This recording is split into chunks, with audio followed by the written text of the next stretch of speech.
네, 여러분 반갑습니다. 네, 저희가 이제 이 대한연대 컨서브티브 독서 토론회가 매달 이제 책을 한 권을 정해서 이제 매주 토요일 날 공부를 하고 한 달에 한 번은 또 외부 강사를 초청해서 또 우리가 또 그 얘기를 들어보는 그런 방향으로 진행을 하고 있습니다. 오늘은 트루스 포럼의 김은구 대표를 모셨는데요.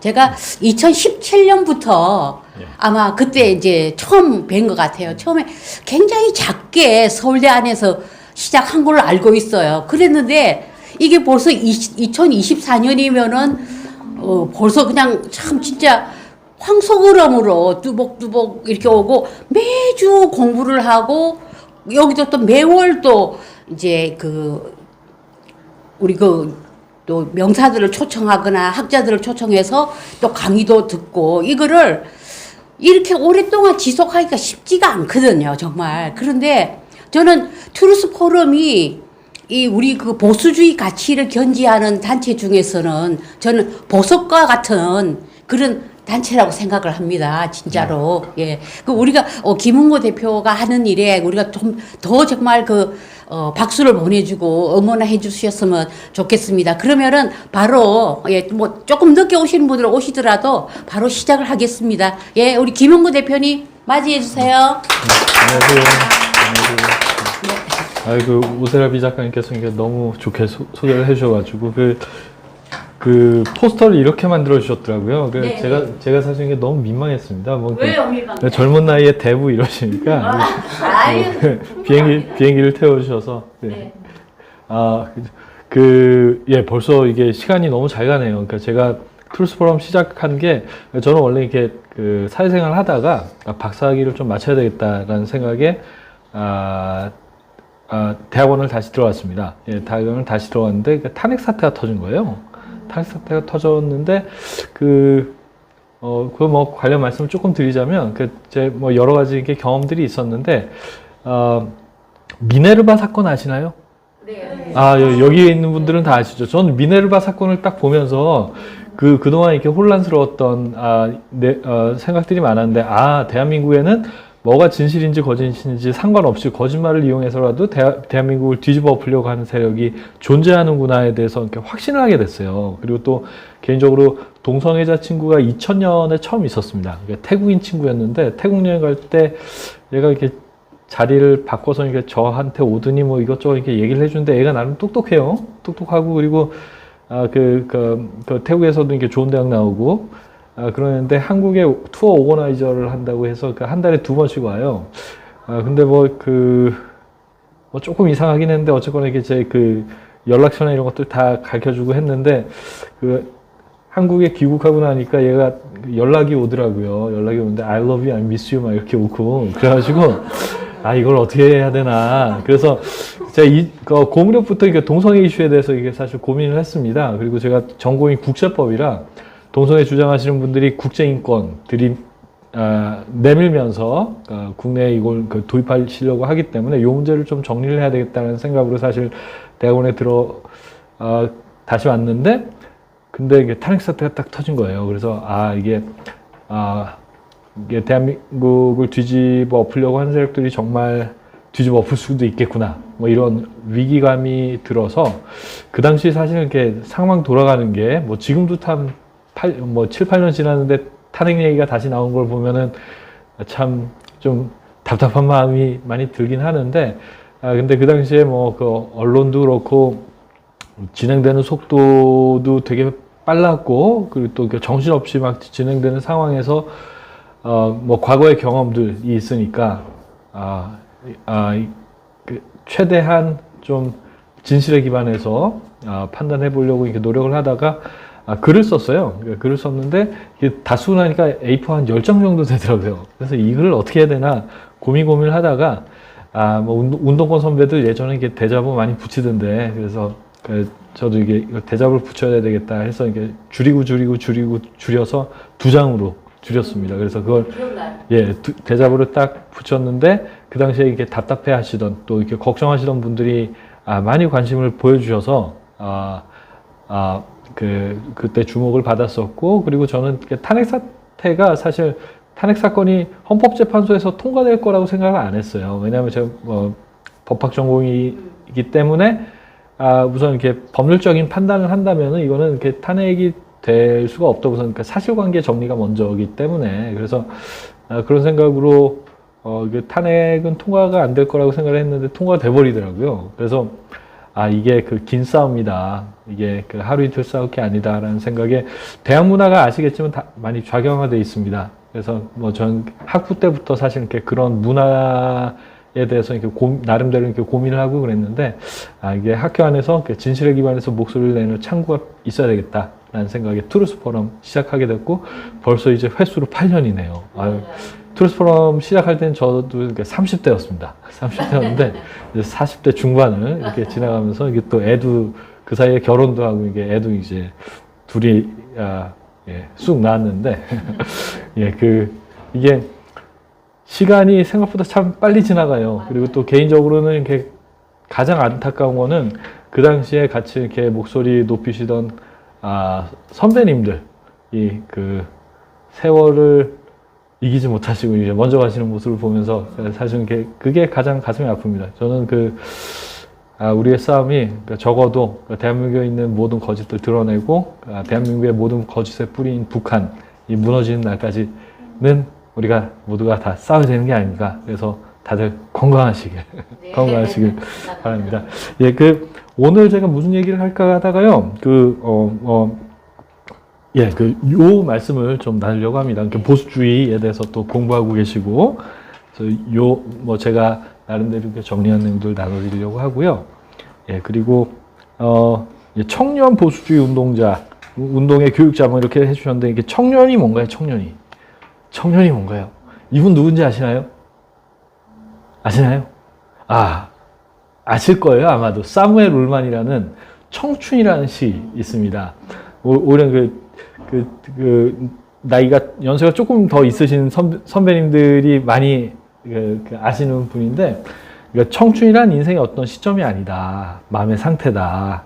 그래서 나이 먹는다고 해서 우리가 늙는 게 아니다. 그 이상을 잃어버릴 때 우리가 비로소 늙는 거다.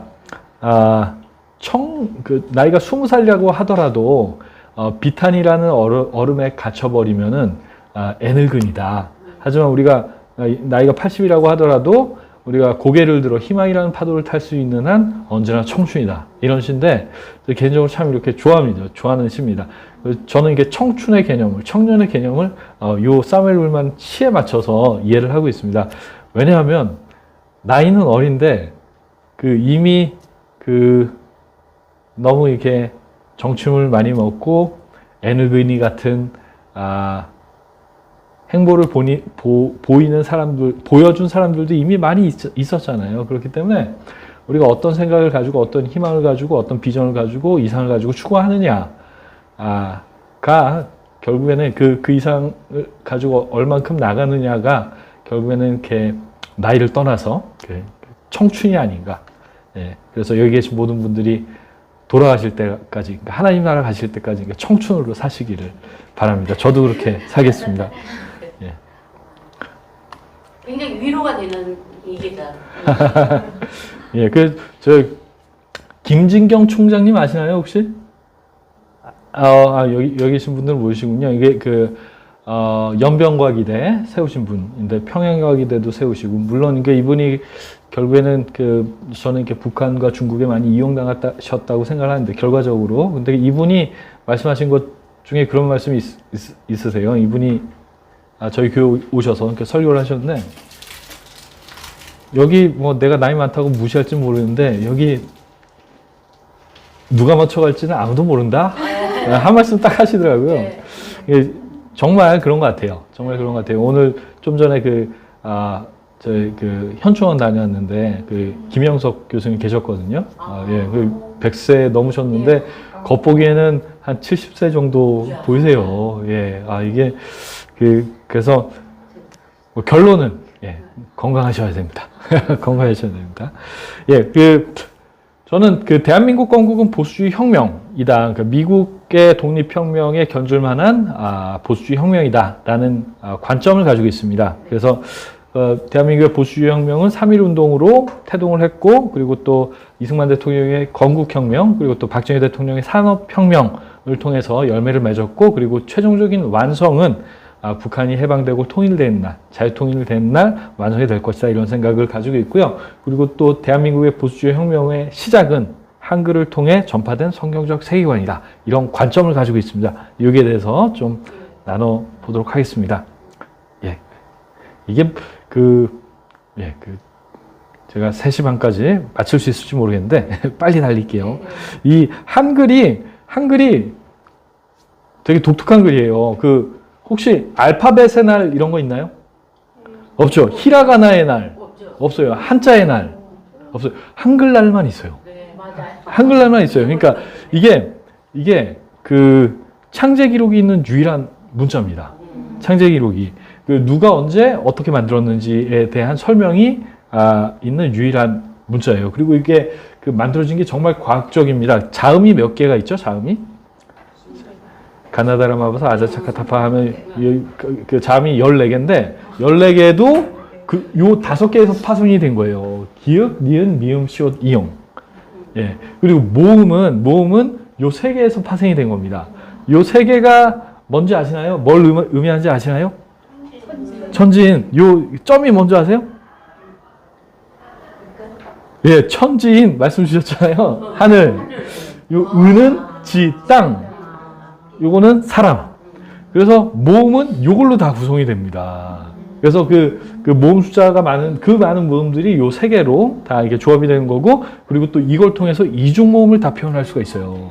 이게 언어학적으로 이런 언어가 없습니다. 잘 없습니다. 잘 없습니다. 제가 여기까지 이렇게 딱 설명을 드렸더니 나중에 어떤 분이 태국 문자를 말씀해 주시더라고요. 그것도 약간 기록이 있긴 한데, 근데 한글만큼은 아니라고 이렇게 설명을 하시더라고요. 그래서 예. 사진 찍으시면 넘기겠습니다. 예, 찍으셔도 됩니다. 예. 예. 그래서 근데 이게 처음에 한글 만들었을 때 예. 다시 돌아갈 수도 있어요. 예. 저거를 처음 봤어요. 그러셨구나. 본 적이 없는 것 같아요. 아니요, 이게 생각보다 많은 사람들이 몰라요. 많은 사람들이 모르고, 오히려 관심 있는 외국인 친구들이 요즘엔 또 이게 더 많이 아는 것 같기도 하더라고요. 근데 한글 처음 만들었을 때 무시당했어요. 지편저 최만리라는 분 이름은 들어보셨죠? 예, 이게 우리가 중국에 사대하는데 뭐 독립적인 글자를 만드냐, 중국이 오해하면 어쩌려고 하냐, 뭐 이런 상소를 올렸습니다. 그래서 언문이라고 낮춰서 불렀어요. 이거는 애들이나 배워라, 또 그 당시에 여자들이나 배워라, 그런 언어로. 그래서 이렇게 축을 했는데, 이 한글을 다시 발견한 분들이 있습니다. 예, 선교사들. 그래서 제가 질문을 하나 드리도록 하겠습니다. 우리나라 최초에 전해진 성경은 어떤 성경이었을까요? 여기 뭐 교회 다니시는 분들 계실 거고 안 다니시는 분들도 계실 건데, 우리나라에 최초로 전해진 성경은 어떤 성경일까요? 오세라비 선생님? 한글 성경 아닌가요? 한글 번역해야 되잖아요. 번역하기 전에 중국어 성경일 거라고 생각을 하죠. 그렇죠? 일본어 성경일 거라고 생각하기가 또 쉬워요. 라틴어. 이게 근데 그런 주장하시는 분들도 계세요. 도마가 인도에 성경을 했거든요. 인도에 선교를 했거든요. 그래서 그게 또 되게 신기한 게요. 대승불교하고 소승불교 아시죠? 소승불교하고 대승불교 성격이 많이 다릅니다. 근데 도마가 인도에 간 다음에 대승불교가 생겨나요. 그러니까 소승불교는 자기가 수련하고 그렇게 하는 거잖아요. 대승불교는 미륵불 뭐 이런 개념, 다른 사람들을 이렇게 구원할 미륵, 뭐 부처, 뭐 이런 개념이 사실 없잖아요. 근데 대승불교의 개념이 도마가 인도 간 다음에 생겨납니다. 한번 찾아보세요. 그게 되게 재밌어요. 재밌는데, 근데 또 어떤 얘기가 있냐면, 이 도마가 한국까지 왔다, 이런 주장하시는 분들이 계세요. 경상도 지역에 가면은, 히브리어 비스무리한 게 돌에 새겨져 있습니다. 예, 그래서 이게 그걸 가지고, 도마가 한국에 왔다라고 주장하시는 분들도 계신데 뭐 역사적 고증은 많이 필요한 그런 내용인 것 같은데요. 지금 확인되는 걸로는 이런 게 있습니다. 이런 게 있습니다. 1816년. 이게 언제냐? 충남 서천군 마량진. 충남에서 오신 분, 안 계신가요, 여기? 안녕하세요. 예, 충남에서 서천군, 제가 그 서천에 제가 아는 동생이 서천 출신인데, 여기, 요때 그 1816년도에 영국 함선 알세스트로, 그리고 또 리라호라는 배 두 척이 그 해안 측량하려고 이렇게 왔어요. 와서 요 마량진이라는 곳에 정박을 했습니다. 그러니까 그 지역을 담당하는 관리가 있잖아요. 그 관리는 이걸 어떻게 해야 될까요? 그러니까 죽여야 되는지 살려야 되는지 모르잖아요. 그러니까 이걸 조정에 보고를 합니다. 그러니까 죽여야 되는지 살려야 되는지. 근데 이게 뭐 저희처럼 지금 뭐 이렇게 전화 한 통화로 되는 것도 아니고 이메일 할 수 있는 것도 아니고 하니까 이렇게 물어보고 이제 답변을 받는 데만 시간이 많이 걸리잖아요. 그러면서 이게 또 사람들이니까 또 이렇게 자기들끼리 소통을 하잖아요. 소통을 하는데 그러다가 이게 좀 가까워져 가지고 선물을 여기 그 선장이 선물을 줬습니다. 그게 기록상으로 확인되는 최초의 성경의 전례예요. 예, 최초의 성경의 전례인데 이 성경책이 무슨 성경책일까요? 예, 영어 성경입니다. 킹제임스 성경. 킹제임스 성경인데 근데 이 사실이 한국 쪽 기록이 있는 게 아니라 영국 쪽 기록이 있어요. 예, 그래서 나중에 발견이 돼가지고 충남 서천군에서는 요걸 이렇게 기념 사업화 하려고 최근에 많이 노력을 하시더라고요. 이런 일이 있었습니다. 그리고 이제 한문 성경 말씀해 주셨는데 로버트 모리슨이라는 사람, 이게 그 중국 선교사예요. 중국 선교사인데 한문 번역했어요. 번역한 사람인데 제가 1832년을 적어놨습니다. 1832년 칼 귀틀라프 들어보셨죠? 저 학교 다닐 때는 요거 역사 시간에 요 이름은 나왔던 것 같아요. 칼 귀틀라프. 이게 제가 문재인 대통령이 아파트 값과 이렇게 전세값을 많이 올리셔가지고 이렇게 밀려 가다가 저기 이렇게 영종도를 갔어요. 영종도에 제 동생이 살고 있는데 가보니까 또 진짜 좋더라고요. 좋은데 영종도에서 조금만 더 올라가면 이렇게 백령도, 대청도, 소청도 이런 데가 있습니다. 이게 여기에 칼 귀틀라프라는 선교사가 우리나라에 방문한 최초의 개신교 선교사입니다. 개신교 선교사인데 서해안 탐사하려고 왔어요. 왔는데 여기서 그래서 이제 백령도, 대청도 여기서 이렇게 처음으로 이렇게 전도를 합니다. 이때 주기도문을 한글로 최초로 번역을 했어요. 그래서 최초로 한글로 번역한 주기도문이 이때 있었고, 그리고 또 한문 성경, 중국에서 갖고 온 한문 성경을 전달했습니다. 1832년. 그리고 여기서 이제 또 건너뛸게요. 1866년. 누군지 아시나요?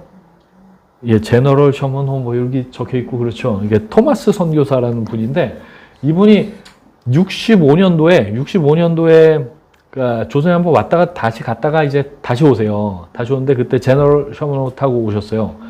그때 오셨는데 바로 이제 댕강 잘립니다. 그러니까 이분이 그러니까 부인하고 자식들도 중국 선교하다가 다 죽고 자기는 그럼 이렇게 조선에 헌신하겠다고 갔는데 오자마자 또 이게 또 댕강 참수? 예, 참수. 그래서 그걸 집행한 사람이 박춘권이라는 사람이더라고요. 박춘권 의원 아시나요? 네. 저 트루스포럼 회원입니다. 네. 개인적으로는 제가 2012년, 2013년 때부터 알고 지낸 동생인데 많이 응원해 주세요. 네. 근데 요때 이 사람 체포해가지고 사형 집행한 사람이 박춘권, 충이 아니라 춘권입니다. 춘권인데 이 사람이 나중에 장로가 돼요. 네, 나중에 장로가 되는데 성경책을 이때 막 봤습니다. 봤는데 이때 받은 성경책은 한문 성경이죠. 예, 한문 성경이죠. 근데 어떻게 보면 세상적으로 보면은 되게 덧없는 죽음을 했잖아요. 네. 그렇죠. 덧없는 죽음을 했잖아요. 그 영국에서 그 부잣집 자제들이 이렇게 선교하겠다고 나와가지고 바로 이렇게 죽은 케이스들이 몇 번 있어요. 예, 그럴 때마다 이렇게 막 그런 이렇게 아까운 자원을 낭비했다 뭐 이런 그 얘기들이 나오고 그런데 이 토마스 선교사님의 죽음이 결코 그 낭비된 죽음은 아니었습니다. 아까 전에 말씀드린 것처럼 박충건이라는 사람이 나중에 또 장로가 되기도 했고 그거보다 또 더 큰 일이 있어요. 뭐냐면은 1877년 이 아저씨 존 로스라는 아저씨 기억해 주시기 바랍니다. 1877년 코리안 프라이머 뭐 이렇게 적혀 있는데 이게 뭔 소리인지 모르겠어요. 근데 하여튼 보시면은 이 사람이 그 토마스 선교사 이야기를 딱 듣고 도전을 받아요. 조선이란 나라가 있구나. 그리고 토마스 성라는 친구가 안타깝게 거기서 죽었구나 이러면서 이 사람이 그 어떻게 보면 크리스찬들이 정상적인 사람들이 아니라 가지고 그 일반적인 사람들이면 조선이라는 데 가면 안 되겠다 뭐 이런 생각을 할 텐데 이 존 로스 선교사님은 나도 이게 조선에 대해서 마음이 간다 이러면서 조선에 대해서 선교를 해야 되겠다라는 생각을 하십니다. 그러면서 1876년도에 76년 1년 전이죠. 1년 전에 고려문이라는 곳에 가세요. 이게 지금 중국의 단동 부근이라고 하더라고요. 그래서 의주상인 이응찬이라는 사람을 만납니다. 몇 명을 이렇게 만나요. 그래서 만나는데 코리안 프라이머 이거 한국어 첫걸음 정도로 이렇게 할 수 있는데 이 이응찬이라는 사람에게 한글을 배워요. 한글을 배워가지고 성경을 번역합니다. 레슨 1 시작해 볼게요. 레슨 1 저기 적혀 있죠. 레슨 1 이게 한글로 보이세요? 암호로 보이세요? 네, 저기가 영어가 더 쉬워요. 이게 보이시나요 지금? I Korean word learn want. 네. 나 죄선말 보이고자 한다. 나 조선말 배우고자 한다. 라는 뜻입니다. 예, 이제 하나씩 해석해 볼게요. 내 나를 선생 대접하겠노니 you, me, teacher, engage, will. 그래서 내 나를 선생 대접하겠노니 너 나 선생으로 모실래? 이응찬이 이제 다시 대답하는 거죠. 밑에 있는 거 영어 먼저 보시면 I engage can. 이게 뭔 소리? 이게 영어로 또 발음까지 적혀 있어요. 보시면은 내 대접 하솔리. 그래서 그래 나 너 선생 대접할게 라는 겁니다. 밑에 있는 건 뭘까요? 그 아래. 예, 얼마 줄래? 그래 내가 한글 가르쳐 줄게. 너 얼마 줄래? 예, 한 달에 농량. 마지막에 두 줄. 해석이 되시나요? 예. Good teacher should Chinese speak no. 그래서 좋은 선생은 만만히 외국말 안 보니 이게 말이 이상한데 좋은 선생은 마땅히 중국말 안다 라는 뜻이에요. 한문 안다라는 뜻이죠. 제일 마지막에는 조선말 보이기 쉽다. Korean speech learn easy. 예, 조선말 배우고 싶다라는 거예요. 이게 대한민국 그러니까 최초의 한국어 교재입니다. 역사상 최초의 한국어 교재. 그러니까 해외로. 예. 그래서 근데 재밌는 게 이응찬이 어디 사람이라고 했죠? 의주가 평안도인가요? 한경도인가요? 한경도일걸요. 이게 평안도더라고요. 저도 헷갈렸는데 평안도, 한경도, 신의주 쪽 의주, 평안도 사투리예요. 네, 평안도 사투리고 그리고 여기 나란 말씀이 나옵니다. 나란 말씀이 보시면은 그래서 나란 말씀이 중국에 따라 서로 문자어로 서로 삼았지 아니할 때 뭐 이렇게 나오는데 요거하고 코리안 프라이머 레슨 1 딱 비교해 보시면은 중요한 차이가 몇 가지 있어요. 어떤 차이가 있죠? 어떤 차이가 있을까요? 가장 젊은 분 누구신가요? 가장 젊은 분. 예. 어떤 차이가 있나요? 어떤 차이가 연륜이 가장 연세 많으신 나 오늘 완전 무시뽀록 난다. 아닙니다. 이거 아는 사람들 없어요. 왼쪽이랑 오른쪽. 예, 왼쪽이랑 오른쪽. 무슨 차이? 한자를 좀 한자, 예, 한자도 있고, 이거 순한국말이죠? 저거는, 예. 그리고 또 두 개 더 있어요. 제가 찾고 있는 게. 보시면 압니다. 그러니까 제가 말씀드리면, 이거 당연한 거 아니에요? 이러실 거예요. 아, 가로? 가로쓰기, 예, 가로쓰기 처음으로 한 거예요, 이때. 한 가지 더 있습니다, 한 가지 더. 제가 상품권 이런 거 들고 왔어야 되는데. 한 가지 더. 자, 시간을 조금 더 드릴게요. 한 가지 더. 자세히 보시죠. 찾을 수 있어요. 쉬운 겁니다. 어려운 거 아니에요. 한자가 아예 없다는. 예, 한자 아예 없는 거, 그리고 또 가로쓰기 있었고요. 예? 영어가 있냐고. 아니요. 그거 말고. 중요한 차이가 있어요. 아주 중요한 차이가 있어요. 예? 우리말 이거 표기해 준 거. 영어 그 예, 그거 말고. 예, 예. 옆에 거는 약간 이렇게 찍은 거 같고 네. 이거는 좀 뭔가 그런 거. 그거 말고 제가 30초만 더 쓸게요. 예. 제가 이 말씀 딱 드리면은 이 말씀 너무 쉬운 거예요. 너무 쉬운. 지금 우리에게는 너무 당연한 거예요. 제가 이 말씀 드리면 약간 허탈해 하실 거예요. 보시면서 왼쪽과 오른쪽의 차이. 띄어쓰기. 예, 맞습니다. 띄어쓰기. 그래서 띄어쓰기, 가로쓰기 처음으로. 이거는 이렇게 썼잖아요. 이렇게. 이게 근데 또 이게 보면 또 이게 신기한 게 하여튼 이거를 이렇게 쓴 게 왜 이렇게 썼겠어요? 영어가 그렇게 쓰잖아요. 그 띄어쓰기도 있잖아요. 그러니까 이게 한국말에서 가로쓰기 또 띄어쓰기는 선교사들을 통해서 그 보급이 된 거예요. 원래 없었어요. 원래 이랬어요. 나란 말씀이 중국에다가 문자로 서로 삼아 띠아니았어요. 뭐 이러면서. 그래서 이 존 로스 선교사님이 최초로 한글 성경 번역을 시작하십니다. 그리고 이제 1882년이 무슨 해죠? 무지 중요한 해. 예. 오이, 조미수, 통상. 예, 맞습니다. 조미소 통상조약. 미국하고 그 문을 열어요. 수교를 합니다. 조미소 우리 거래하자. 이게 요거보다 앞선 게 그 강화도 조약, 일본하고 한 거. 근데 미국하고 체결한 게 훨씬 더 큰 의미가 있습니다. 이거 체결하고 나서요. 여기 이제 보시면은 그 2년 뒤에 알렌 선교사 입국하고 그 85년도에는 아펜젤로 언더우드 많이 들어보셨죠? 교회 안 다니시는 분들도 이런 분들이 막 들어오세요. 최초의 선교사가 누군지에 대해서 또 이렇게 논쟁이 있습니다. 누굴까요? 공식적으로 파견된. 가만있어 보자. 근데 그 토마스 선교사님도 공식적으로 파견은 되셨겠죠? 근데 아까 전에 말씀드린 것처럼 귀틀라프 선교사가 있었고, 그리고 여기서 그 알렌이냐, 아펜젤러 언더우드냐, 뭐 이렇게 논쟁이 있는데, 알렌은 평신도예요, 평신도 선교사. 그래가지고 뭐 그런 또 논쟁이 있습니다. 근데 어쨌거나 들어오신 거는 알렌이 먼저 들어오셨고, 그리고 의사셨어요.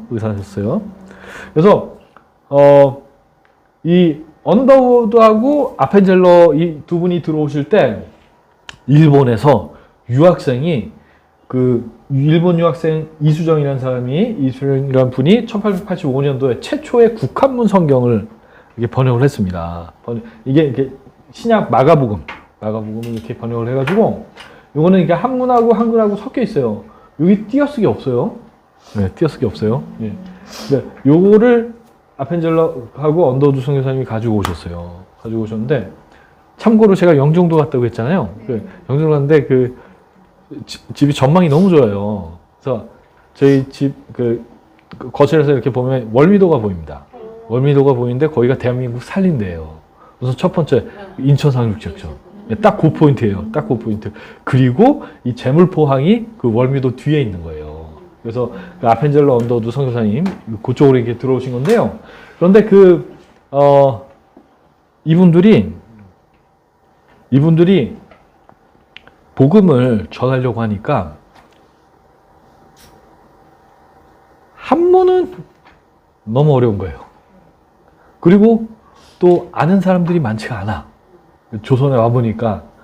그런데 한글은 가만히 보니까 이게 너무 쉬워요. 너무 쉬워요. 그래서 한글에 매료됩니다. 한글에 매료됩니다. 한글에 매료되면서 이런 분들이 그 이제 성경 번역을 적극적으로 하시게 돼요. 그러니까 복음을 전하기 위해서는 이게 한문은 사람들이 모르고 나도 배우기 어려우니까 한글을 적극적으로 활용하시기 시작합니다. 그래서 한영자전 여기 보이시면은 여기 유명한 사람들 다 나와요. 이게 확대가 안 되네. 확대를 한번 해볼까요? 확대 한번 해볼게요. 여기서 Concise Dictionary of the Korean Language in two parts, Korean English and English Korean by Horace Grant Underwood. 하신 거 by assisted by Homer Hulbert. 헐버트 선교사님 여러분들 기억해 주셔야 됩니다. 그리고 제임스 게일. 이 두 분 다, 세 분 다 기억해 주셔야 돼요. 그래서 이런 분들이 이렇게 성경도 번역하시고, 사전도 만드시고, 문법도, 한글 문법도 공부하셔야 되니까. 네, 문법도 이렇게 정리를 하신 겁니다. 그리고 독립신문 같은 경우에는요, 헐버트 박사님이 역할이 아주 크셨어요. 네. 그래서, 아까 전에 조미수호조교가 언제라고 말씀드렸죠? 1882년인데 우선 그 연도를 잘 기억해 두시기 바랍니다. 넘어갈게요. 뭐 이런 것들 설명할 수도 있긴 한데 넘어갈게요. 그래서 선교사님들이 한글 책을 정말로 많이 쓰셨어요. 그래서 중요한 거 하나만 딱 제일 위에 있는 책 읽히시나요? 사민필지. 이게 순 한글로 쓴 대한민국 최초의 최초의 지리교재입니다.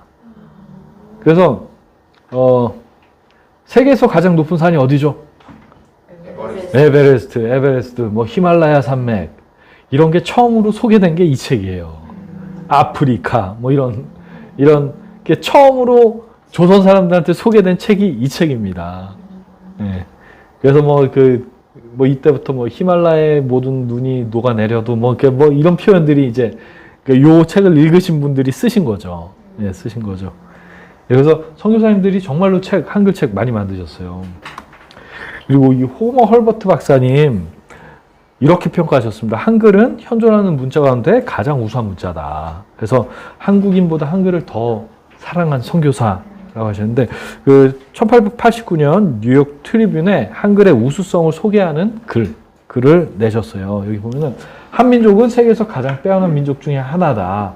보통 사람도 일주일이면 터득할 수 있는 가장 완벽한 문자인 한글을 발명했다. 내용을 좀 더 구체적으로 볼게요. 글씨가 보이시는지 모르겠는데 알파벳과 비슷한 한글은 완벽한 문자다. 조선어 철자는 철저히 발음 중심으로 영국이나 미국에서 오랫동안 갈망해 왔지만 성공을 거두지 못하는 과제가 조선에서 수백 년 동안 현실로 존재했다. 이게 무슨 말이냐면요. 아프리카 할 때 에이스죠. 그쵸? 아잖아요. 그쵸? 애플. 사과는 A인데 애플이잖아요. 기호는 하나인데 발음이 달라지잖아요. 소리 나는데 예. 표현 문자는 예. 완벽하게 표현 문자다. 그리고 한글은 최소의 글자로 최대의 표현을 할 수 있다. 영어는 모음 5개를 여러 방법으로 발음하기 때문에 이런 체계가 불가능하지만 한글은 획을 하나씩만 추가하면 이중 모음을 만들 수가 있다. 아까 전에 천지인 그 세 개에서 파생해가지고 이중 모음 발음이 모두 다 가능한 거예요. 예. 그래서 한글에 아주 매료가 되셨어요. 그래서 독립신문 할 때도 이게 여기에 띄어쓰기가 들어가요. 요 헐버트 선교사님이 강력하게 주장하셔가지고 제임스 게일 이 책 아시나요? 철로역정을 한글로 처음 번역하신 분입니다. 그리고 심청전, 춘향전, 구운몽 이런 것들 처음으로 영어로 번역하신 분이에요. 예. 이런 분은 저희가 우선 알고는 있어야 되겠죠, 그렇죠? 예. 근데 이분이 또 이렇게 한글에 대해서 설명하신 걸 보면요, 한글이 기독교 선교를 위해서 400년이나 기다려왔다. 한글은 하나님의 신비한 섭리 가운데 선교를 위해 준비된 훌륭한 언어다. 뭐 이런 말씀을 하세요. 이게 자세하게 좀 보겠습니다. 한글은 정말로 이 세계에서 제일 간단하다. 이게 너무 쉬웠기 때문에 오히려 쓰여지지도 않았고 멸시만 당했다. 멸시만 당했다. 그런데 이게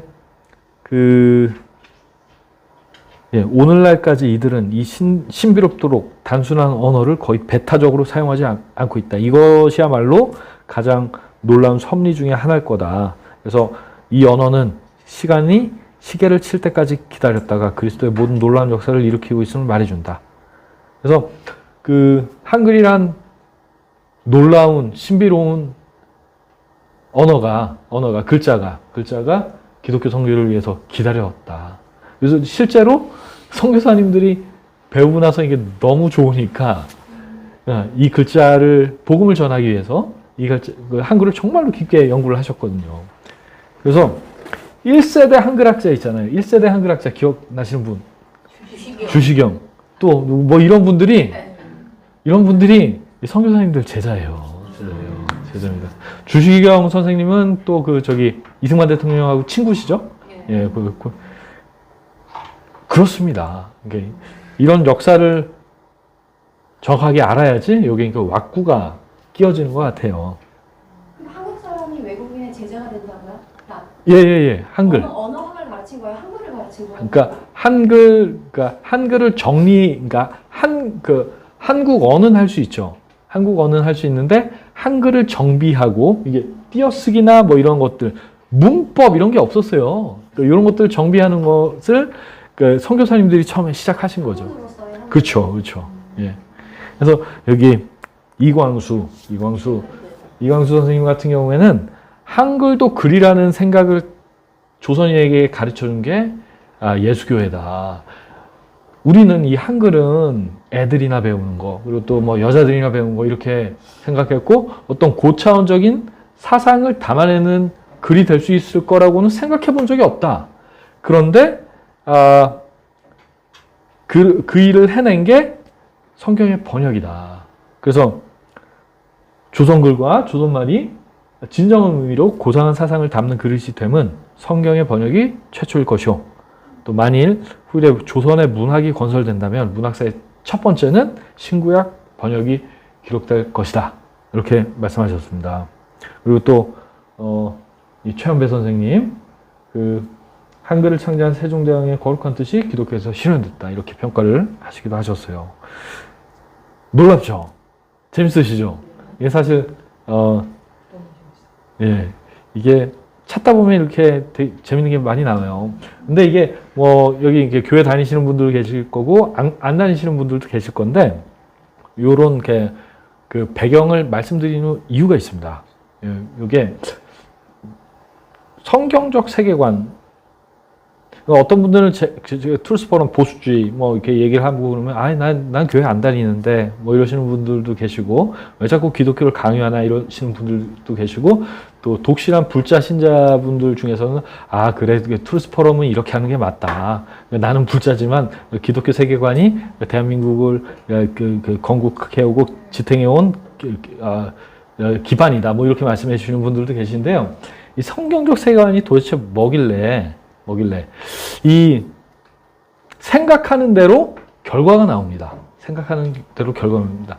인간이 제가 여기서는 오늘 장표는 가지고 오지 않았는데 마르크스주의자들이 사람을 왜 이렇게 쉽게 죽일 수가 있을까요? 그 근본에는 두 가지인데 우선 첫 번째로 인간에 대한 이해. 인간은 어떻게 얘기하냐면 가장 진화한 물질적 산물이다. 이렇게 생각합니다. 그러니까 기본적으로 물질이라고 생각을 하는 거예요. 그냥 물질이라고 하면 좀 그러니까 가장 진화한 앞에다 붙였는데 그리고 마르크스가 얘기한 게 변증법적 유물론이죠. 그러니까 인류의 역사는 원시공산사의 노예제, 봉건제, 그리고 자본주의는 자체적인 모순으로 망하고 아름다운 공산사회가 도래할 거야. 이게 사이언스고 과학이야. 그러면서 자기의 이론을 과학적 사회주의라고 얘기를 했습니다. 이게 과학이야. 라고 얘기를 했는데 그러니까 이게 과학이고 역사의 발전이라고 얘기를 하면은 그리고 또 마르크스가 얘기한 게 인간의 역사는 인간의 본성이 변화하는 과정이라고 얘기를 했어요. 이게 사실은 되게 무서운 말입니다. 역사가 이렇게 발전해 나가는데 그 어떤 사람은 자본주의적인 성향에 계속 남아 있는 거예요. 그러면 어떻게 해요? 처음에는 우선 네가 역사를 잘 모르는구나. 각성을 해야지라고 하면서 막 인간 개조 교육을 해요. 그래도 안 되면은 역사의 발전을 위해서 얘는 반동이니까 죽여도 상관없는 거예요. 그러니까 그런 생각을 가지고 있으니까 그 무수한 학살이 가능해지는 겁니다. 정당해지는 거예요. 인류의 발전을 위해서. 예. 그런데 성경적 세계관, 모든 인간은 하나님의 형상대로 창조된 존엄한 존재다. 하나님께서 또 자유의지를 부여하셨다. 이러면은 모든 인간은 존엄하고 자유로운 존재다. 뭐 이런 관념이 생기는 거죠. 이게 되게 당연하게 지금 여겨지는데 이런 관념이 사실은 돌아보면 생각보다 찾기가 어려워요. 이런 관념을 제공하는 그런 게 사상이나 이런 것들이.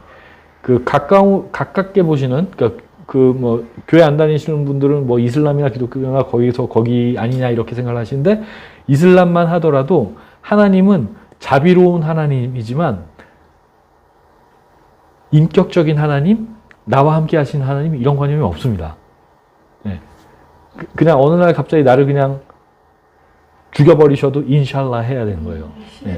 예. 인샬라.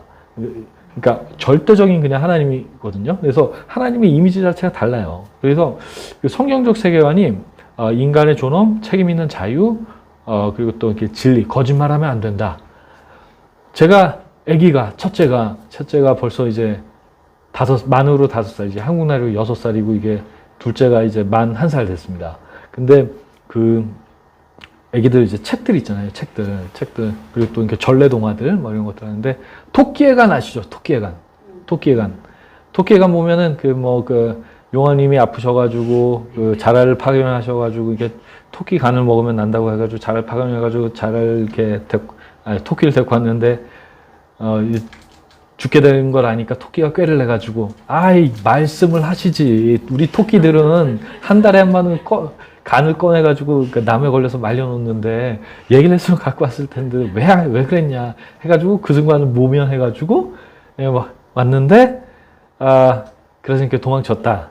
도망쳤는데 그러면 이렇게 자라한테는 그냥 하기 미안하니까 토끼똥을 줬는데 토끼똥 먹고 용왕님이 살았다. 뭐 이런 이야기. 읽어보면 그냥 재미있는 이야기처럼 볼 수도 있는데 근데 모든 이런 이야기 속에는 사실 그 배경의 사고, 관념이 존재하거든요. 저는 이런 이야기들이 조선 후기에 시대상을 반영하는 것 같아요. 꾀를 내서 순간적인 위기 상황을 모면하는 것. 이런 것들, 그렇게 하지 않으면 살 수 없는 상황이었었기 때문에 조선 후기가. 이런 전래동화에 그런 것들 되게 많아요. 예. 그런 사회였는데, 성경적 세계관, 진리, 거짓말하면 안 된다. 그리고 하나님이 진리라고 하시잖아요. 그리고 또 인간의 자유는 진리이신 하나님을 찾고 만나고 그 사랑의 관계를 누리는 게 궁극적인 목적이기 때문에 어쨌거나 이런 관념들, 인간의 존엄, 책임 있는 자유, 뭐 진리, 거짓을 떠난 진리, 진실, 이런 관념들을 인류 보편적인 가치관으로 그 토양을 제공한 것은 성경적 세계관이거든요. 이러한 세계관이 복음의 전달과 함께 조선사회에 이거 꾀를 내가지고 관리들이 많이 수탈하니까 꾀를 좀 내가지고 상황을 모면하고 이런 것들이 지혜인 것처럼 통용이 되던 사회에서 이런 성경적 세계관이 어떻게 보면 되게 혁명적인 세계관이 양반과 상놈의 이런 차이를 사실 극복할 수 없었잖아요. 근데 이 세문안 교회만 하더라도, 가까이 있는 교회만 하더라도, 노비 출신이 장로되기도 하고, 그런 이렇게 혁명적인 변화들을 끌어냈던 것이 이 성경적 세계관이라는 관념인 거죠. 생각의 틀인 거죠. 그래서, 이 성경적 세계관이 인류사회에 제시한 이렇게 보편적인 가치 기준, 이런 것들은 모든 종교를 떠나서, 이해할 필요가 있고, 그리고 이렇게 굳이 교회를 다니시지 않으신다고 하더라도 또 기독교 신앙을 가지지 않으신 분들이라고 하더라도 이런 보편적인 가치에 대해서 공감하시면은 충분히 보수주의 자라고 말씀을 하실 수가 있습니다. 예, 그래서 미국의 헤리티지 파운데이션이 미국의 보수주의 싱크탱크 중에 제일 큰 데잖아요. 제일 영향력이 있고, 이 헤리티지가 결국엔 유대기독교 세계관입니다. 이 세계관을 바탕으로 해서 인간의 존엄, 책임 있는 자유, 진리, 진실의 가치, 이런 것들이 미국의 건국의 기본적인 토대가 되는 기본적인 가치였는데, 미국에서도 근데 이게 흔들리고 있어요. 포스트 모더니즘이 막시즘을 방법론으로 차용합니다. 프로이드 성심리학 뭐 이런 것들 해가지고 이 진리, 진실 뭐 이런 게 어디 있어? 그냥 상대주의적인 진리만 존재하지 뭐 이런 식으로 가버리니까 사회학, 인문학 다 망가졌어요. 예. 사회학, 인문학 다 망가지고 나니까 미국이 지금 저렇게 휘청휘청 하는 겁니다. 그러니까 그 토대가 된 기본적인 근본적인 가치들이 무너져서 그런 건데, 저는 이런 미국을 깨워내는 게 또 대한민국의 과제인 것 같아요. 이게 한국은 어떤 의미에서는 되게 미국에 비하면 되게 작은 나라잖아요. 그렇죠? 근데 미국을 깨워내야만 살아갈 수 있는 운명이고, 또 미국을 깨워내는데 촉매 같은 역할을 계속 해왔습니다. 예를 들어서 미국이 제국주의 일본에 속을 때 일본에 속지 말아라고 경고하신 게 이승만 대통령이고, 예, 재팬인사이드라고 아시죠? 예, 여기. 그리고 또 미국이 2차 대전 끝나고 나서 이렇게 힘 빠져가지고 공산주의자들하고 같이 협력해서 2차 대전 전후 처리를 하려고 할 때, 야, 정신 차려라, 공산주의자들은 협력할 대상이 아니다 라고 경고하신 분이 이승만 대통령이세요.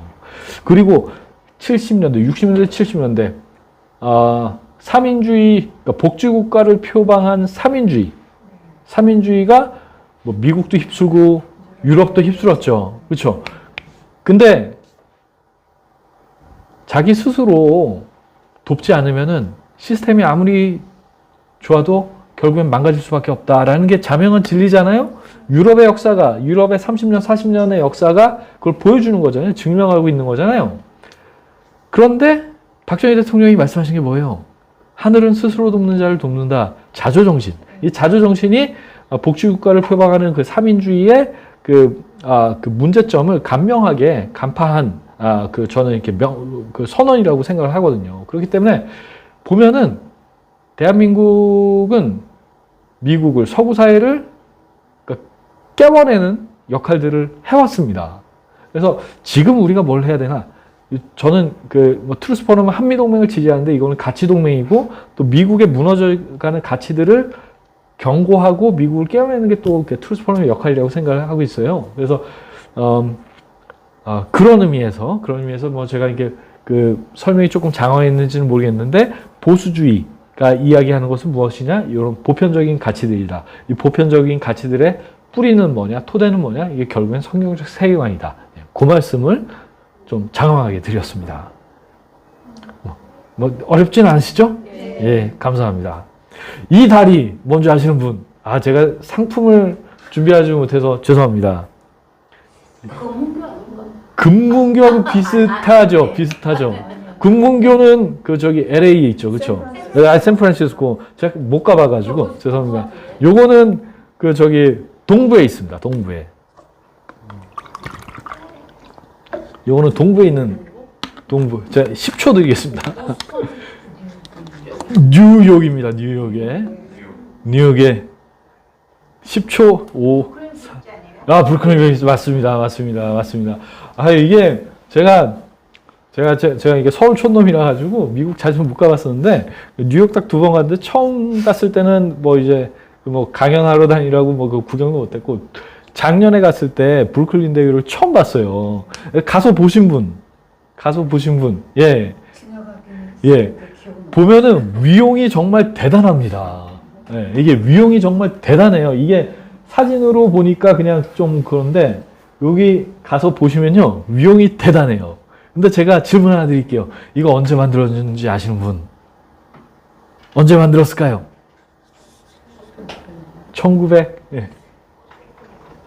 2차 대전 후였겠지? 예? 2차 세계 대전 후에 2차 세대 후. 1900년대 초. 1880년 아니면 90년대. 예. 말씀드리면 이게 1883년이에요. 거의 맞았네. 1883년. 예. 상품이 없어서 죄송합니다. 1883년이에요. 이거 이거 하면서 그게 그때 좀 네. 많이 이거 하면서 신기했거든요. 사람들 엄청 많이 죽었어요. 그러니까 그게 예. 1869년에 착공해서 1883년에 예. 완공됐다고 하네요. 브루클린 대교. 네, 브루클린 대교, 브루클린 대교. 저 가보고 나서 이렇게 저도 그 위용에 압도가 됐는데, 근데 연도를 저희가 좀 따져볼게요. 연도를 1883년. 아까 전에 제가 중요한 연도 하나 기억해 달라고 했죠. 1882년. 1882년. 예, 감사합니다. 1880 조미수호 조교. 예, 조미수호 조교 딱 체결하고 나니까 그 미국에서 이 조선 사람들 세계 물정을 몰라. 너무 몰라. 그래서 보빙사라는 사절단을 그러니까 받아줘요. 그러니까 조선 입장에선 파견을 합니다. 근데 받아준 거죠. 미국에서. 그 사람들이 83년이거든요. 뉴욕에서 이걸 본 거예요. 어땠겠어요? 이게 대통령 폐하 뭐 이러면서 이게 만나가지고 절하던 사람들이에요. 네, 절하던 사람들. 그 왼쪽 위에 있는 사진, 저게 뭐죠? 그림? 네, 뉴욕 스트리트인데 이게 고가 철도예요. 고가 철도. 이게 그때도 있었어요. 이 사람들 눈 돌아가죠. 그 참고로 이때 이 사람들이 하도 답답하니까 미국 대통령이 미국에서 좀 세계 견문을 넓혀라 이러면서 여행을 한번 시켜준다. 그래서 이집트 스핑크스까지 가요. 예. 이때 갔던 사람이 박영효, 민영익 이런 사람들인데, 근데 이때 조선에 2층 집이 있었을까요? 없었어요. 2층 집이 왜 없을까? 이게 고려 시대에는 오히려 막 이런 것들이 있어요. 이게 중국에 너무 사대한 나머지 이게 그랬던 것 같은데 정확한 거는 좀 더 찾아봐야 되겠지만 어쨌거나 2층 집 없었습니다. 오히려 고려 시대에는 그런 것도 있는데 조선의 사대한 중화의 사대한 결과였던 것 같은데요. 2층 집도 없는데 이런 걸 봤다고 생각을 해보세요. 딴 세상이다. 그러면 이런 걸 본 사람들이 어떨까요? 눈이 뒤집어지겠죠. 조선이 개혁해야 된다. 해서 1884년도에 갑신정변이 일어납니다. 그때 그런 사람들에게 연루가 되죠. 그래가지고 갑신정변 때 이때 서재필 박사님 가족들은 완전히 그래서 이게 1884 이게 제가 적어놓은 게 그래서 그런 거예요. 네, 그래서 근데 이때 또 민영익은 다 구경했는데 오히려 위기감을 느낀 거예요. 네, 그래서 이게 또 칼 맞습니다. 죽을 뻔해요. 이 사람을 살려준 사람이 그냥 알렌. 예. 이게 이렇게 엮이는 걸 보면은 이게 입체적으로 좀 보여요. 또 재미도 있고. 예. 그랬던 역사입니다. 이거는 뭘까요? 1895년. 1895년 민비시해가 있던가요? 그럴 수도 있는데 제가 민비시해는 정확한 연도가 지금 정확하게 기억은 안 나고 1895년이 청일전쟁에서 일본이 승리하면서 그랬을 수 있어요. 한번 봐주실래요? 민비시해 몇 년도인지? 예, 아마 요 무렵일 것 같긴 합니다.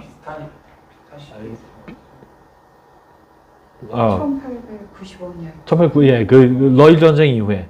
요게 러일 전쟁입니다. 러일 전쟁. 예. 청일 전쟁, 러일 전쟁. 예. 그래서 러일 전쟁 터지고 나서 그러니까 민비도 살해한 거네요. 예. 그래서 러일 전쟁 터지고 나니까 여기서 또 일본이 이기죠. 일본이 이기니까 조선 먹을게. 넌 미국은 필리핀 먹어. 하고 가스라테프트 됐던 거죠.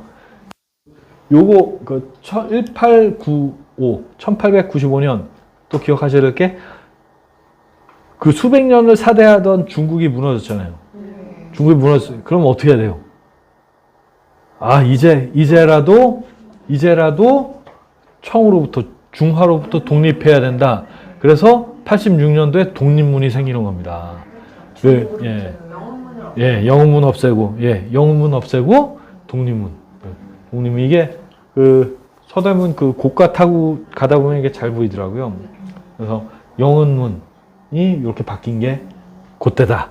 이런 게 역사적인 관계들 보시면은 좀 입체적으로 보이는 것 같아요. 그리고 1905년 이후에 러일 전쟁에서 일본이 승리한 이후에는 이제 또 소용돌이로 빠져드는 거죠. 그러면서 이제 한일합방까지 가게 되는 건데, 이런 역사적인 소용돌이 속에서 어쨌거나 그 선교사들이 한글에 관심을 가지면서 그걸 통해서 이렇게 복음이 전달되고, 성경적 세계관, 모든 인간은 자유롭고 존엄하다, 하나님의 형상대로 창조됐기에 자유롭고 존엄하다, 거짓말하면 안 된다, 진리, 뭐 이런 그 보편적 가치들이 조선 사람들 사이에 이제 내면화되기 시작한 겁니다. 이승만 대통령도 그런 분 중에 한 분이신 거죠. 그래서 이제 보수주의에 대해서 이제 30분 남았어요. 이거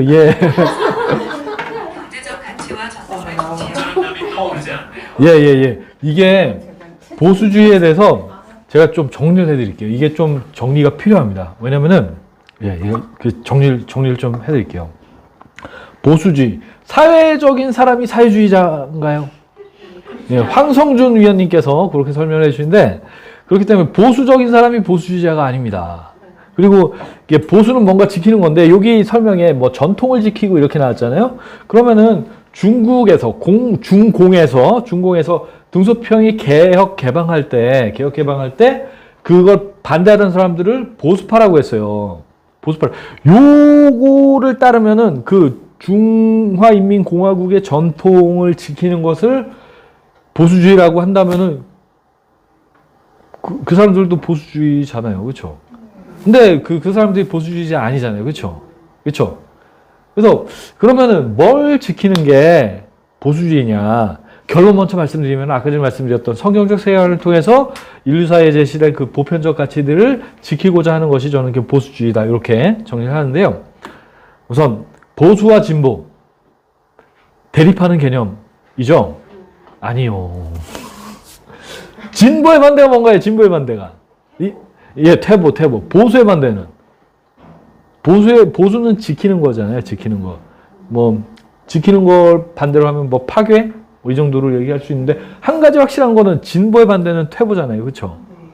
그래서 이게 보수와 진보가 이게 대립구도처럼 형성이 돼 있는데, 그건 사실이죠. 근데 가만히 보면 보수하고 진보가 대립하는 개념이 아니에요. 그리고 인류 역사를 돌아보면은 인류 역사의 의미 있는 진보, 아까 말씀드린 그런 보편적 가치, 인간의 존엄, 책임 있는 자유, 진실의 가치가 제대로 보수되었을 때, 지켜졌을 때만 그런 진보가 있었습니다. 근데 아까 전에 사회주의자들은 진보를 그렇게 이해하는 거죠. 유물사관인 거죠. 변증법적 유물론에 바탕을 둔 원시공산사에서 공산주의로, 공산사회로 이렇게 발전해 나가는 것을 진보라고 얘기를 하는 거죠. 그거를 가리고 진보라고 이렇게 멋있게 얘기를 하는 거죠. 이 진보가 사실은 그 사람들이 얘기하는 진보는 되게 무서운 거예요. 아까 전에 말씀드린 것처럼 인간은 물질적 존재고 인류의 진보를 위해서는 반동은 죽여버려도 된다라는 생각까지 포함한 게 사회주의자들의 진보 개념입니다. 그러면 보수주의가 보수주의 안에서 진보를 포함할 수가 있는 거고, 저희가 지금 얘기하는 흔히 말하는 진보와 그 마르크스 이념에서 말하는 진보하고는 구별이 돼야 된다는 당연히 사실은 구별돼야 되는 거죠. 누가 진보를 원하지 않아요. 누가 진보를 원하지 않습니까? 그냥 좋은 단어를 그냥 차용해버린 거죠. 자기들이 훔쳐간 거죠.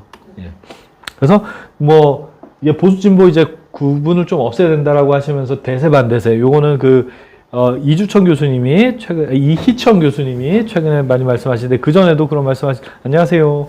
말씀하시는 분들 계셨고 한데, 대한민국 세력, 반대한민국 세력으로 구분을 해야 된다. 뭐 기본적으로는 동의합니다. 그런데 그럼에도 불구하고 보수주의에 대해서는 저희가 명확하게 이해를 해야 돼요. 왜냐하면 대한민국을 건국한 세력이 보수주의 정치 철학에 바탕을 두고 사실상 시작을 했기 때문에. 그래서 거기에 대해서 저희가 좀 돌아보겠습니다. 그래서 저희 트루스포럼의 보수주의 그러면 뭐라고 설명을 하냐 하면요. 제가 프랑스 혁명에 대한 반성적 고찰에서 시작하고 미국의 건국과 성장을 통해서 발전한 사상인데 그 토대는 유대기독교 세계관에 바탕을 둔 그 성경 세계관에 바탕을 두고 있습니다. 이렇게 설명을 드립니다. 그래서 조금 더 구체적으로 말씀을 드리도록 하겠습니다. 요 사진 뒤에 있는 여자 누군지 아시나요? 마리안느. 아유 그 답을 항상 저분은 빨리 말씀하셔가지고 마리안느가 누구죠? 예, 이게 사람이 아니에요. 남자들보다 훨씬 크잖아요. 이게 자유의 여신 아시죠? 자유의 여신. 예, 그것처럼 이게 자유와 이성의 여신입니다.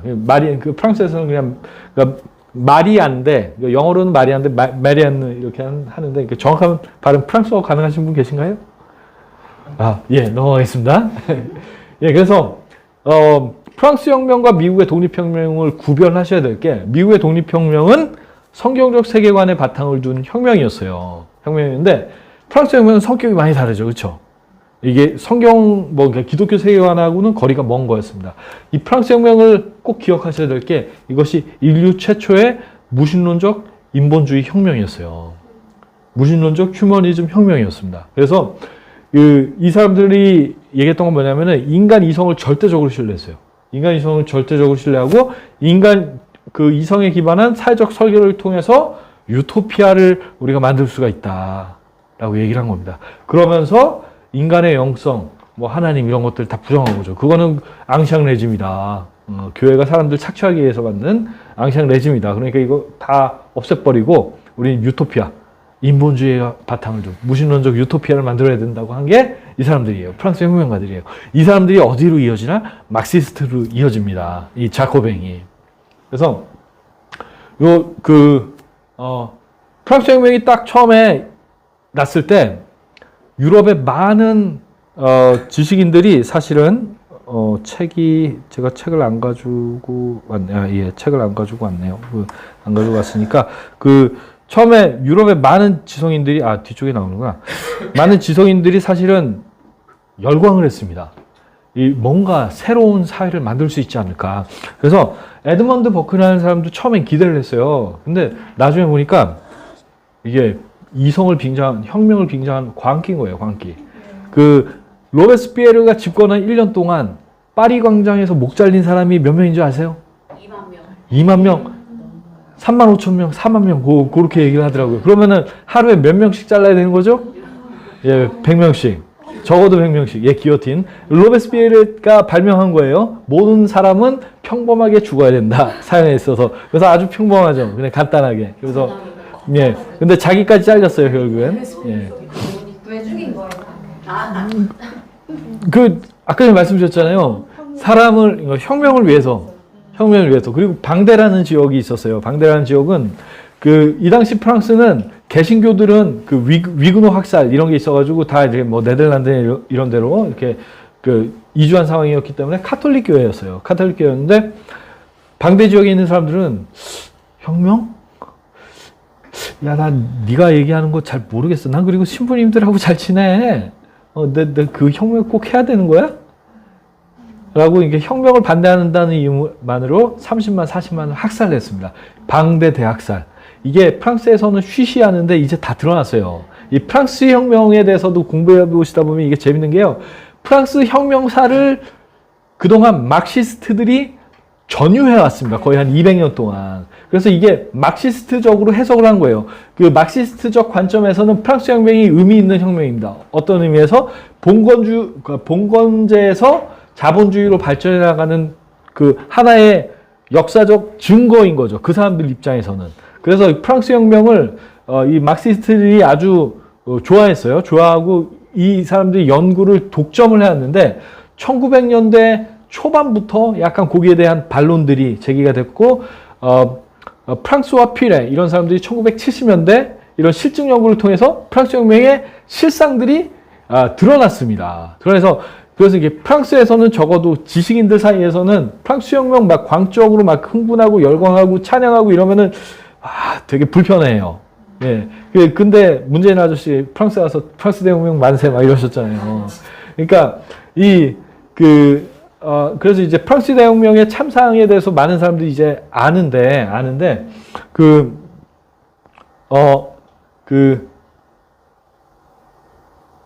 방대란 지역에서는 혁명에 반대한다는 이유만으로 30만, 40만을 학살했어요. 학살 방법도 아주 잔인합니다. 저항할 수 없는 애들은요, 말굽으로 그냥 밟아 죽였어요. 밟아 죽였고, 애기 그냥 훅 던져서 창으로 똥 꽂고, 예, 이런 것들이 그림으로 다 나와 있어요. 그리고 또 공화주의 세례라고 하면서 결혼 안 한 남자 여자들 빨갛게 껴가지고 배에다 태운 다음에 수장시켜 버립니다. 예, 이런 일들이 자유평등 박애를 표방하면서 장이 됐던 거예요. 그래서 프랑스 혁명을 그냥 찬양만 할 수 있는 게 아니라 인간의 보편적인 어떤 그 가치들의 기반을 둔 게 아니라 이렇게 철저하게 무신론적 인본주의 혁명에 기반한 이용론인가요? 그쵸. 예, 물질을 알아보는 거. 혁명이었기 때문에 그게 겉으로 보기에는 자유평등 박애를 얘기해도 이거는 혁명가들만의 자유평등 박애예요. 그래서 프랑스 혁명을 보편적 가치를 지향한 혁명으로 보기는 어렵습니다. 그래서 에드먼드 버크가 그런 걸 보면서 나도 처음에는 기대를 되게 많이 했는데 이거 개판이네. 그래서 이런 혁명이 영국에서는 일어나면 안 되겠다라고 하면서 쓴 책이 프랑스 혁명에 관한 성찰이에요. 근데 프랑스 혁명에 관한 성찰이 보수주의 정치 철학의 시초라고 얘기를 하는데 이 보수주의 정치 철학이 하늘에서 뚝 떨어진 게 아닙니다. 이 프랑스 혁명에 대한 성찰 뒤쪽에 나오는데 제가 먼저 좀 설명을 드릴게요. 죄송합니다.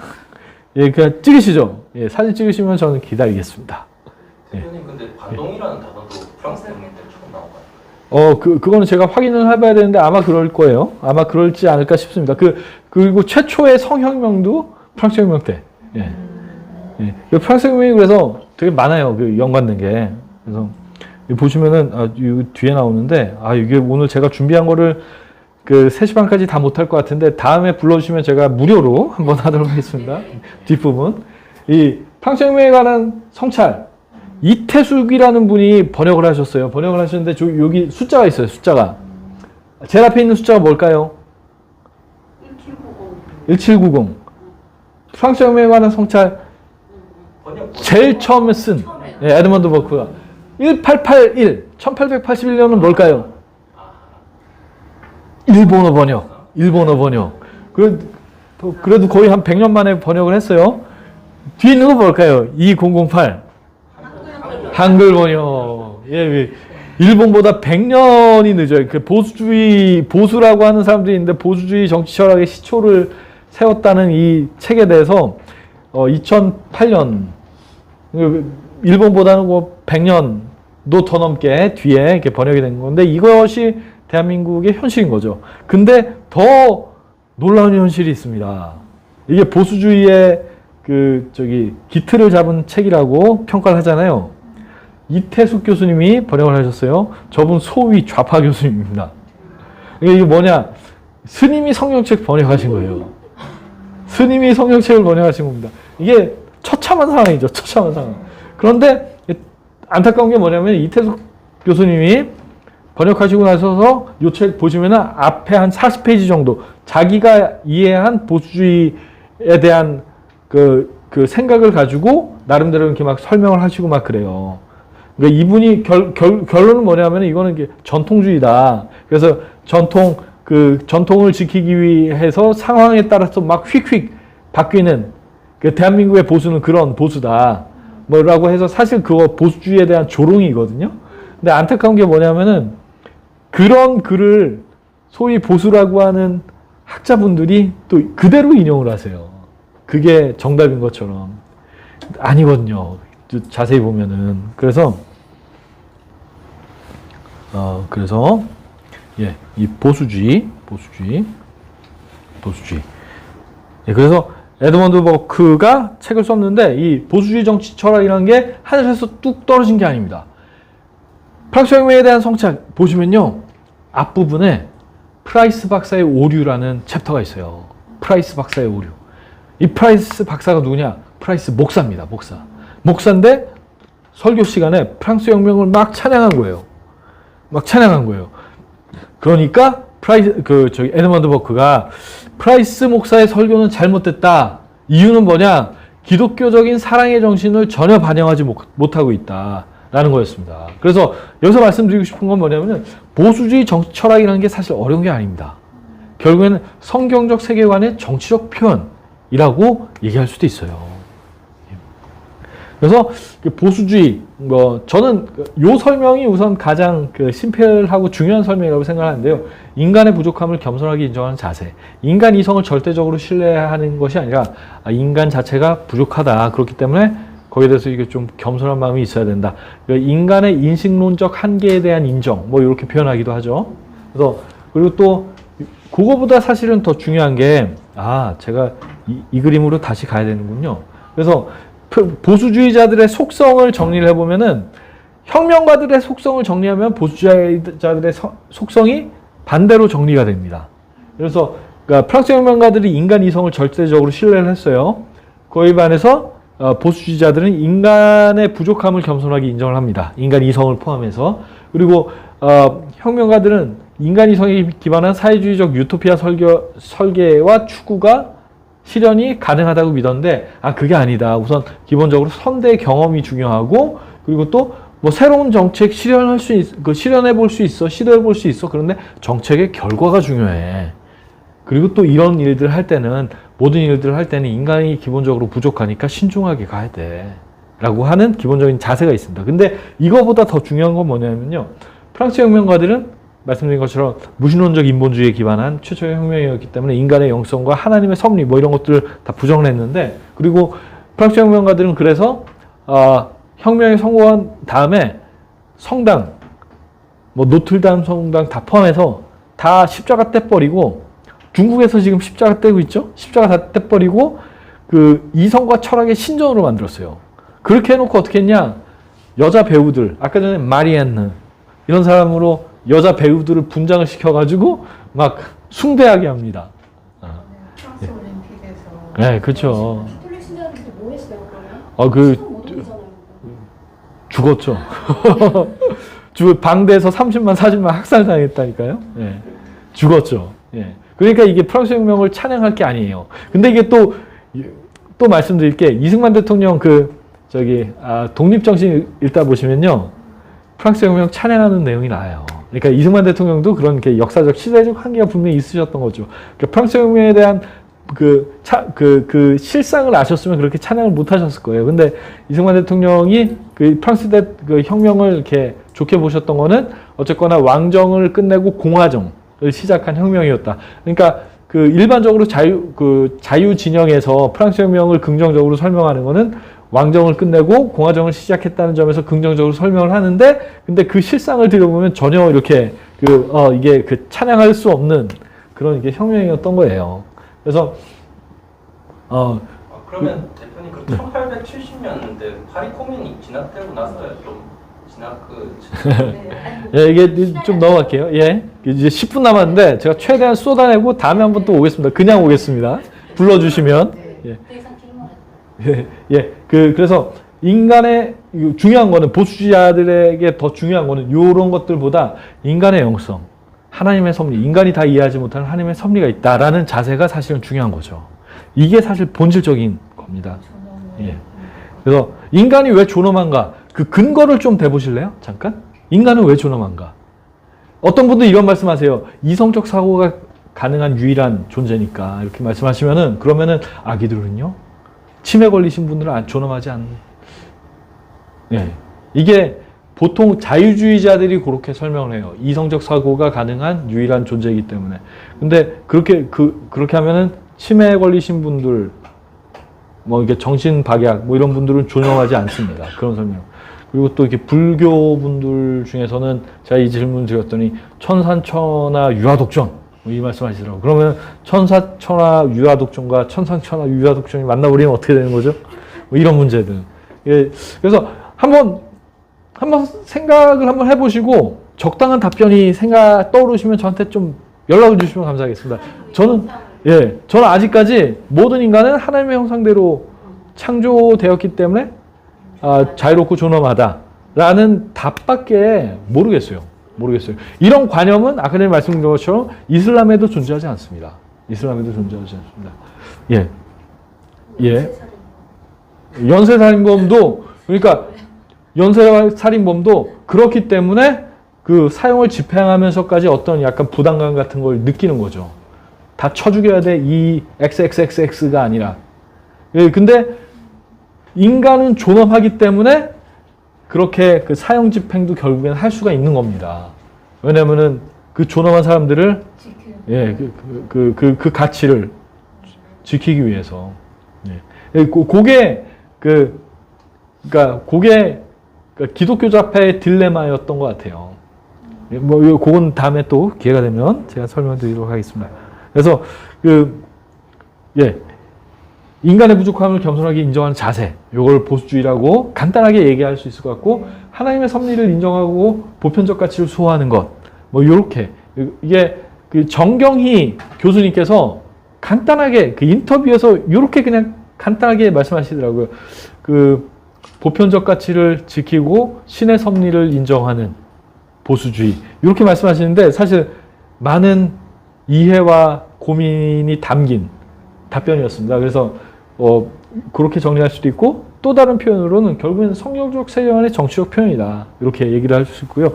제가 여기서 조금 더 사족을 붙이면은 제가 보수주의에 대해서는 설명을 마치고 갈 수 있을 것 같습니다. 이 시대적 환경 속에서 각자가 처한 시대적 환경 속에서 하나님의 형상대로 창조된 인간의 천부인권 보편적 가치를 실현하는 몸부림이다 이렇게 말씀드렸는데 시대적 환경 속에서라고 제가 밑줄을 쫙 시대적 역사적 환경 속에서라고 밑줄을 쫙 걷어요. 이 보수주의는 하나님의 형상대로 창조된 자유롭고 존엄한 인간에 대한 기본적인 사랑이 빠질 수가 없거든요. 그렇기 때문에 그 동시대를 살아가는 사람들에 대한 그 사랑과 애정이 기본적으로 전제가 됩니다. 인간의 존엄에서 도출이 되는 거죠. 그렇기 때문에 시대적 환경과 맥락에 따라서 도출되는 결론은 다를 수가 있어요. 이게 보수주의라는 게 어떤 교조적인 원칙, 법칙 같은 게 아닙니다. 이게 최근에 보수주의 얘기하는 친구들 중에서도 이게 가끔씩 그런 경향이 보이는 친구들이 있어서 제가 이걸 명확하게 말씀드리는데 시장 지상주의가 보수주의가 아니에요. 시장은 좋은 툴이지만 시장 자체가 완전하지 않아요. 우리가 건강한 시장을 만들어내야 되고 지켜내야 되고 또 시장의 순기능을 최대한 이용해야 되지만 시장이 완전하지 않습니다. 시장에서 어떤 질서가 형성된다고 그게 다 바람직한 게 아니에요. 예를 들어서 저 장가가기 전에 끝까지 이게 되게 괴로웠던 게 인생을 바치고 싶은 만큼 아리따운 아가씨들이 막 뭐 몇십만 원이면 그냥 하룻밤 잘 수 있는 뭐 그런 게 시장입니다. 그런 게 시장이에요. 그리고 인간의 장기도 시장에서 판매가 되잖아요. 암시장에서. 그러니까 시장이 궁극적인 가치가 아니에요. 근데 그 소위 리버테리언 또 이렇게 자유지상주의 쪽 사람들은 거기에 빠져 있습니다. 이게 그 우파 진영 안에 섞여 있어요. 이 보수주의자들과 시장지상주의 또는 무신론적 자유주의 이게 섞여 있습니다. 이걸 정확하게 좀 보셔야 돼요. 그래서 시대적 환경 속에서 하나님의 형상대로 창조된 인간의 천부인권 보편적 가치를 실현하는 몸부림이라고 말씀드렸는데 그래서 예를 들어서 총기 규제, 총기 소지 미국에서는 역사적인 맥락이 있어요. 그래서 그 보수 진영 안에서는 당연히 이렇게 총기 소지를 지지합니다. 그렇죠? 근데 그거를 한국에다가 그냥 뚝 떼어서 가져올 수 없는 거예요. 지방자치도 마찬가지입니다. 미국은 그 연방이라는 시스템이 그 주의 독립을 인정하면서 그 하나로 이렇게 뭉친 그런 그래서 이렇게 최소한의 규제만 하고 연방은 주가 최대한 자치하는 뭐 그런 역사적 배경과 그 이해가 있는데 한국에서는 지방자치 똑같이 못합니다. 그래서 제가 중요하게 말씀드리고 싶은 건 뭐냐면 보수주의가 어떤 교조적인 원칙이 아니다. 교조적인 법칙이 아니다. 그러니까 시대적 역사적 환경 속에서 하나님의 형상대로 창조된 인간의 천부인권 보편적 가치를 인간의 동시대를 살아가고 있는 인간에 대한 애정을 담아서 실현하려는 몸부림이라는 것. 예, 그게 저는 보수주의의 가장 중요한 정신인 것 같아요. 예, 그렇게 설명을 드리고 그래서 무엇을 보수할 것인가?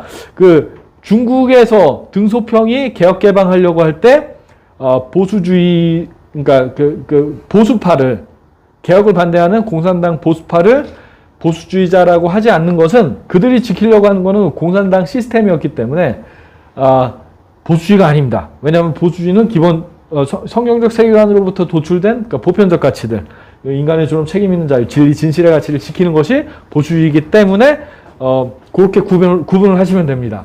그리고 그 과거의 전통을 지키는 것이 꼭 보수주의는 아닌 거예요. 그러니까 그래서 저는 지금 이 말씀드린 요 보편적인 가치가 보수주의의 기본적인 가치고 요것을 지키는 것이 그러니까 공익을 표방하는 공화주의의 기본 가치라고 저는 이해를 합니다.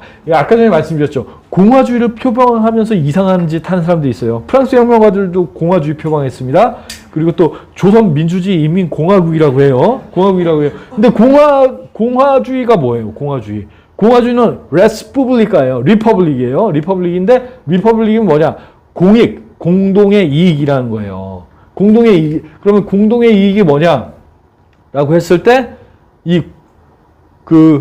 로마에서 실험을 해보니까 이게 직접민주주의 이거는 중우정치로 갈 수가 있으니까 똑똑한 사람들을 뽑아서 공동체의 이익을 위해서 정치를 하도록 하자. 그래서 그 외형적인 형태는 대의제로 나타납니다. 그런데 공화주의의 핵심이 대의제가 아니에요. 그것보다 더 중요한 게 그럼 공동체의 이익이 뭐냐? 공동체의 기본적인 가치가 뭐냐? 공동체가 추구해야 될 기본적인 가치가 무엇이냐가 사실 공화주의에서 대의제라는 외형보다 훨씬 더 중요한 거죠. 그래서 저는 요 본질적인 가치가, 보편적인 가치가 공화주의의 기본 가치라고 이해를 하고 이 가치들을 지키는 것이 국가가 존재하는 이유와 목적이다. 그렇기 때문에 북한 같은 나라는 빨리 저희가 없애야 된다. 되게 급진적인 생각을 가지고 있습니다. 보수주의자인데. 마지막으로 오늘 제가 말씀드릴 수 있는 마지막 이야기인 것 같은데요.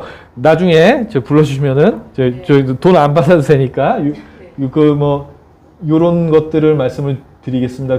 나중에 불러주시면 이승만 대통령의 건국과 보수주의 그리고 또 박정희 대통령의 보수주의. 왜냐면 이게 이승만 대통령하고 박정희 대통령을 보수지형의 아이콘이라고 생각하는데 이게 보수주의라는 개념으로 일괄적으로 정리를 잘 못하세요.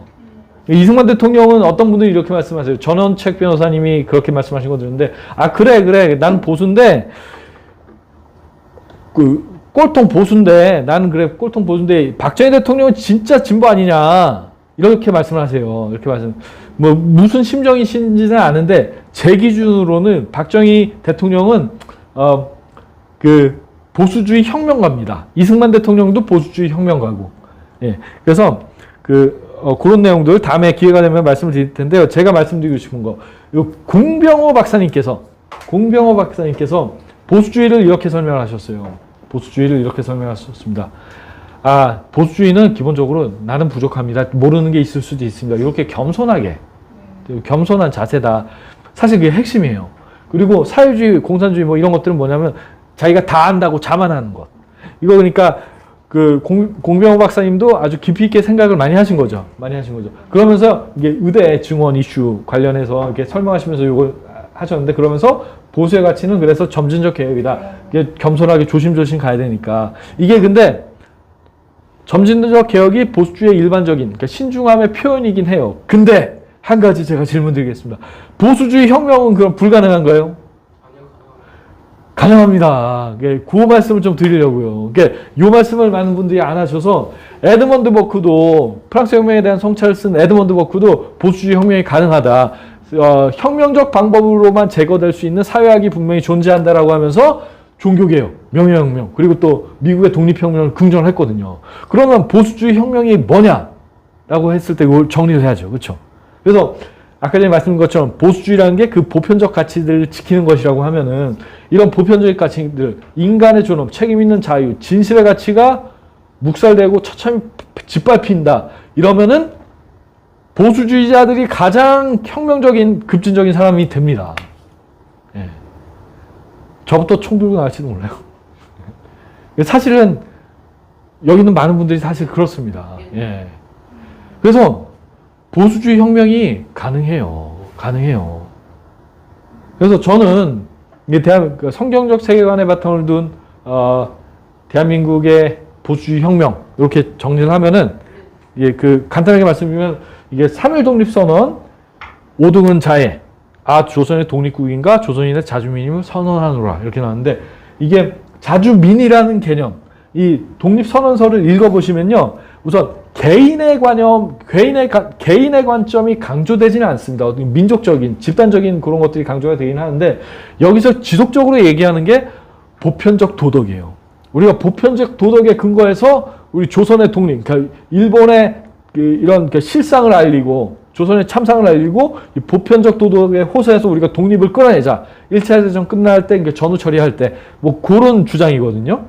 그래서 그리고 여기 자주민이라는 개념, 자주민이라는 게 자유롭고 스스로 주인인 개념. 예, 이거는 성경적 세계관에서 도출이 된 거죠.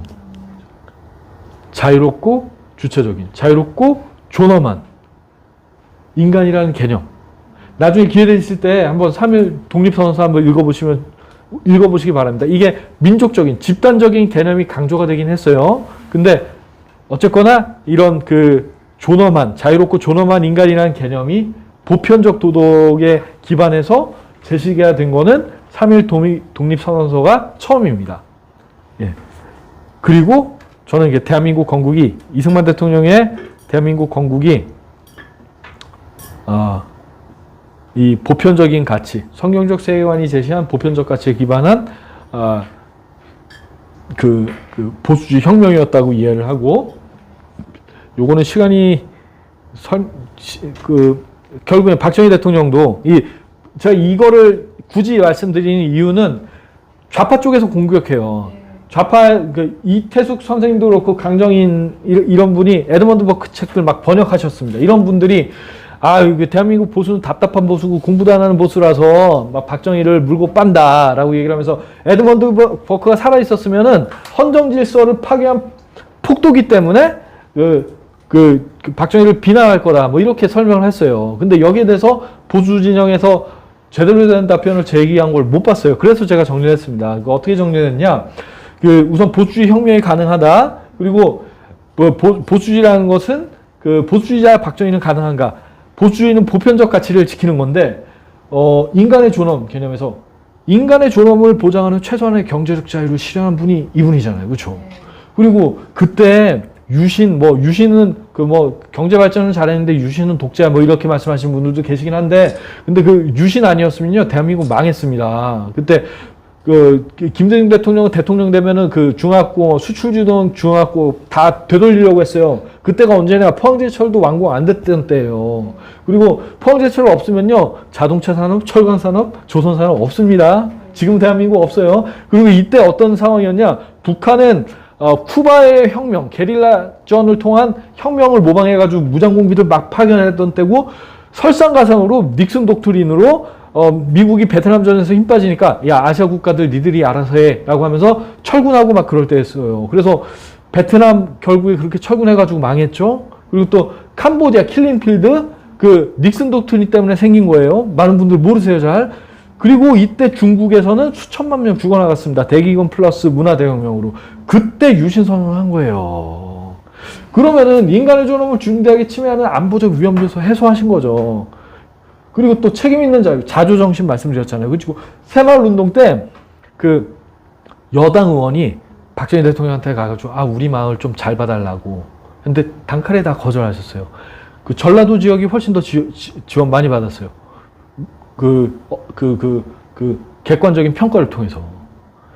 그러니까 자주정신, 스스로 하늘은 스스로 돕는 자를 돕는 자. 이게 책임 있는 자유의 정신이잖아요. 그렇죠? 그리고 마지막으로 거짓을 떠난 진리. 박정희 대통령 부패하지 않았습니다. 부패하지 않았어요.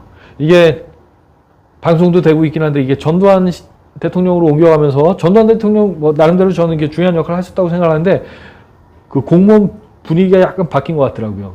그 당시에 중정 계시다가 그 안기부 이렇게 그때 이렇게 계셨던 분 말씀을 들었는데 중정 때는 그런 게 없었는데 안기부 때는 이런 이상하게 생겼다. 승진하려면 뒷돈 줘야 되는 거.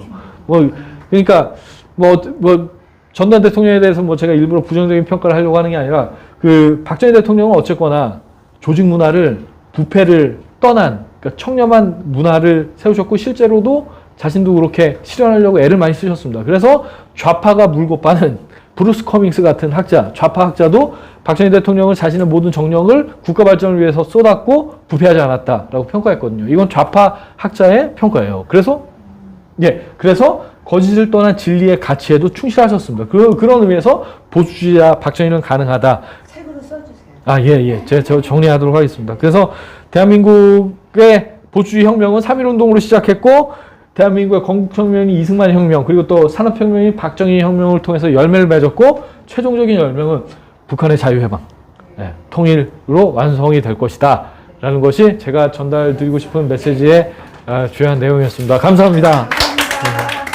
다음에 불러주시면 정말 돈 안 주셔도 되니까.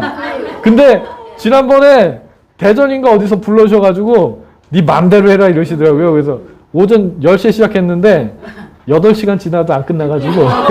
오늘이 예. 10월 26일 예. 센터의 날이거든요. 제가 문자로 드릴게요. 박정희 대통령에 대한 책을 꼭 써주세요. 알겠습니다. 예.